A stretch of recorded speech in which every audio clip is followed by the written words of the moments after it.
who do you want in all-time history? So for LeBron to pass Jordan, he needs a time machine to go back about 11 months when he passed him the first time.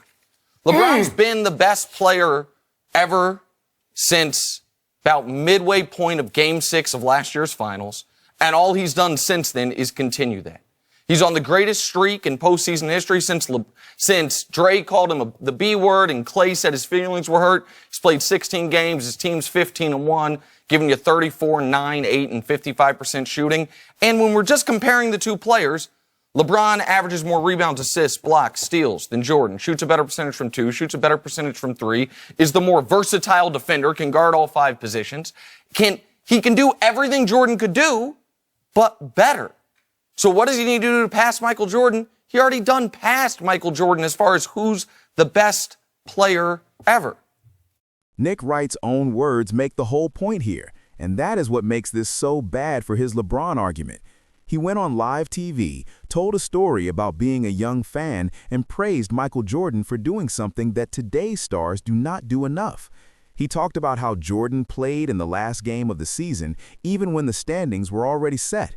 He talked about Patrick Ewing doing the same thing. He said that moment helped make him fall in love with basketball. He said what happened at the end of this season was a joke. He said it was a farce. He said it hurts the league.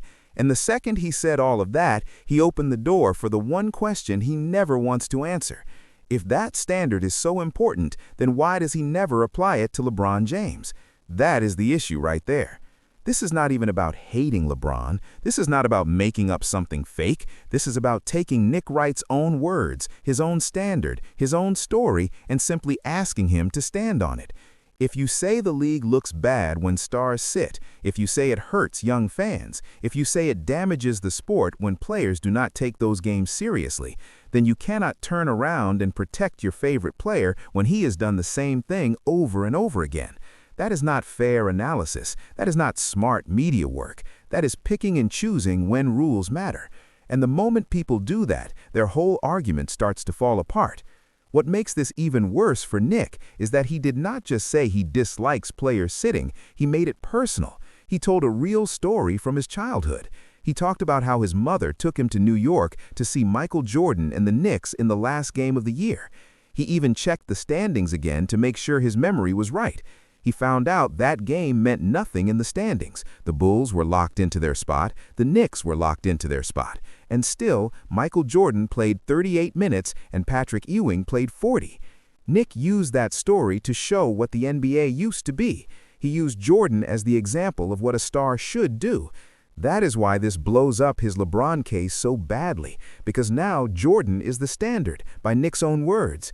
And once Jordan becomes the standard in this area, then LeBron starts looking very different. Because for years, people have told us LeBron is the face of the league, the leader of the league, the model for the league, the player younger stars look up to, and the one who sets the tone. Fine. If that is true, then the question becomes simple. What example has he set in this area? Has he shown the kind of habit that Nick Wright just praised in Jordan? Has he shown younger players that if you are healthy enough to go, you go? Has he shown the league that the fans matter in those games too?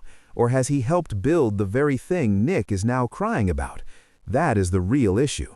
And once you ask that, the room gets very quiet, because the facts laid out in that article are brutal. Season after season, the last game comes around and LeBron either does not play at all or plays very little. Starting with Miami and going into Cleveland and then into Los Angeles, the pattern shows up again and again. In 2011, he did not play the last game. In 2012, he did not play the last 2. In 2013, he missed the last 2 again. In 2014, he sat. In 2015, he sat. In 2016, he sat. In 2017, he missed the last 2. In 2018, he played only 10 minutes. In 2019, he sat. In 2020, he played only 14 minutes. In 2021, he played a normal game. In 2022, he sat. In 2023 and 2024, he had to play because those were play-in games. In 2025, he sat again. That is not a one-time thing. That is a long pattern. And this is why Nick Wright's speech about the league being a joke comes back to hit him. Because if you are really mad at the culture of rest, if you are really upset that stars sit out games when fans want to see them, then you have to talk about the biggest star of this era too. You do not get to act like this became a problem only when other teams did it. You do not get to act like this is some mystery that came from nowhere. The stars shape the league. The top players shape habits. The face of the league matters more than anybody else. When the biggest player keeps showing that the final game can be skipped, what message do you think that sends to everybody under him? What message does that send to young stars, coaches, front offices, and fans? He is telling us, in his own story, that star effort matters, star presence matters, showing up matters. That is not a small thing. That is part of the league's life. It is part of what makes kids love the game. So if that is true, then how can Nick spend all this time lifting up LeBron while ignoring that LeBron has not lived up to that same standard? And let's be honest, if another star had this exact record, Nick would be all over it. If this were Kevin Durant, he would mention it. If this were Joel Embiid, he would bring it up. If this were Kawhi Leonard, he would turn it into a full segment. If this were any player Nick does not protect, the words would be hard, direct, and repeated for days. He would say it shows the wrong message. He would say it feeds bad habits. He would say it weakens the bond between the fans and the game. But because it is LeBron, the whole thing gets soft. Then the context starts. Then the excuses start. Then people act like the rule is real for everyone else, but somehow not real for him. That is bias, plain and simple. And that is why this hurts LeBron's legacy talk too. Not because missing a last game by itself destroys a career. That would be silly. LeBron has had a great career. Everyone knows that. The problem is when media people spend years telling us he is the smartest, most complete, most special, most leader-like star ever, and then they suddenly go silent on things like this. Legacy is not only about points, rebounds, rings, or long life in the league. Legacy is also about what kind of standard you set. It is about what kind of player you show the next group to be. It is about whether your habits help the sport or hurt it. Nick Wright used Jordan to praise one kind of habit, and that same praise shines a light on a weak spot in LeBron's record. That does not mean LeBron is the only reason the league has this problem. Of course not. Teams tank, front offices think long-term, medical staffs are careful, coaches manage minutes. All of that is true. But the top guy always has extra weight. The face of the league is not just another player. When the face of the league does something, it carries more force. It gets copied more. It gets defended more. It gets normalized more. So if LeBron has spent many years not playing the last game or barely playing it, then yes, that matters in a talk like this. It matters even more when his loudest supporter goes on TV and acts shocked that the league has become what it has become. You cannot act surprised by a house fire when your favorite star helped carry the matches. And what makes Nick's take so weak is that he already knows the truth deep down. You can hear it in the way he told the story. He knows fans care about seeing the stars. He knows a young fan can remember one game for life. He knows a star playing when he does not have to play sends a message about pride, duty, and respect for the game. He knows that. That is why he told the story at all. He was not just listing stats. He was talking about why the league felt real to him, why it mattered, why it grabbed him as a kid. That was not about standings. That was about stars honoring the game. And if that is what he really believes, then he should be the first person to say LeBron does not get a pass here. But that is where the LeBron media wall always shows up. People who defend him at all costs are fine using hard standards for everyone else. They will tell you what the game should look like. They will tell you how stars should act. They will tell you what hurts the league and what helps the league. But once that same standard lands near LeBron, the whole tone changes. Then everything becomes special. Then every case becomes different. Then every point needs more context. Then it becomes unfair to compare. That is how you know the analysis is not clean. Real analysis does not panic when the standard comes back to the favorite player. Real analysis says, if the rule is real, then it is real for him too. And this is one of the reasons so many fans get tired of the LeBron debate. It is not that people think LeBron has no case for greatness. He clearly does. It is that his biggest supporters often do too much. They defend every weak spot. They smooth over every hard comparison. That is not random. That is not one bad year. That is a long habit over many teams, many seasons, many coaches, and many stages of his career. So when Nick Wright gets emotional about the state of the league, people have every right to say, where was this energy when LeBron was setting this tone? Where was this speech then? Where was the outrage? Where was the demand for better? You cannot wait until the problem becomes widespread and then talk about it like your favorite star was standing apart from it all. If anything, the face of the league has more to answer for, not less. What also stands out here is how Nick used Jordan without even seeming to understand what he was doing. He wanted to praise that old school mindset, and in doing that, he gave people another reason to prefer Jordan in the bigger legacy debate. Because one of the strongest points Jordan supporters make is not just that Jordan won, but that Jordan carried himself with a different kind of edge, a different kind of pride, a different kind of duty to the game, to the crowd, and to the moment. Whether people agree with that fully or not, Nick added fuel to that point with his own story. He showed Jordan playing hard in a game that meant nothing in the standings because the game still mattered, the fans still mattered, the standards still mattered.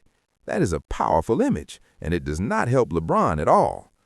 Now, to be fair, some people will say this is not a perfect one-to-one compare. They will say the game has changed. They will say sports science is different. They will say older players need more care. They will say teams think about playoff health more now than they used to. Fine, there is some truth in that. But even if you accept all of it, the point still remains. Nick Wright did not build his rant on sports science. He built it on values. He built it on what fans deserve. He built it on what stars should do. He built it on the image of Jordan and Ewan showing up when they did not have to. So if he wants to now hide behind modern excuses, then he weakens his own point.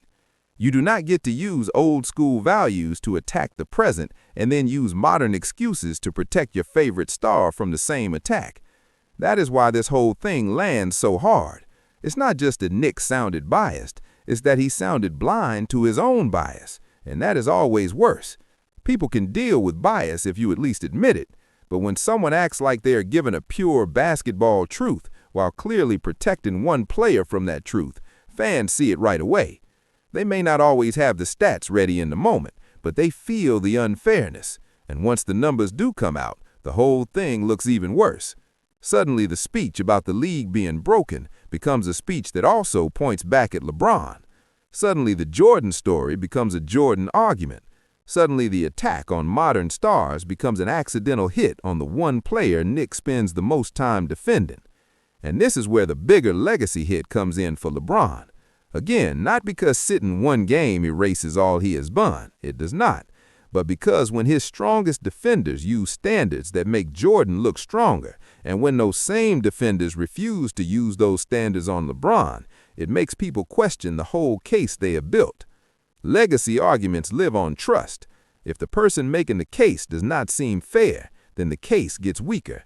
If the person defending LeBron has to skip over facts, dodge patterns, or speak differently depending on the player, then fans start asking what else in this argument has been padded, what else has been softened, what else has been hidden under emotion, volume, and spin. That is why Nick Wright's own words are the real star of this story. Nobody had to twist them. Nobody had to edit them in some unfair way. He said the league was acting like a joke. He said fans were being let down. He praised Jordan for showing up in a game that did not matter. He made the point as clearly as anyone could. And once he did that, the rest wrote itself. Because LeBron's record in these final games does not match the picture Nick painted as ideal. That is the problem. That does not settle the whole GOAT debate, but it absolutely weakens the kind of clean, no-flaw LeBron case that Nick always tries to sell. It also says something important about the kind of leader people want from the top star.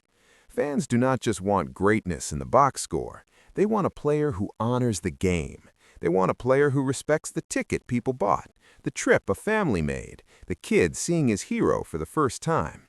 Nick's story proves that better than any stat ever could. That trip mattered to him. That game mattered to him. Jordan playing mattered to him. He remembered it for life. So how can you tell that story with that much heart and still not be willing to ask LeBron why he has so often been missing in those same kinds of spots? That is why the story is powerful, but it is also why it backfires. It turns into a mirror, and Nick does not like what that mirror shows. The truth is, when people say Jordan and LeBron are judged differently, moments like this are part of the reason. Jordan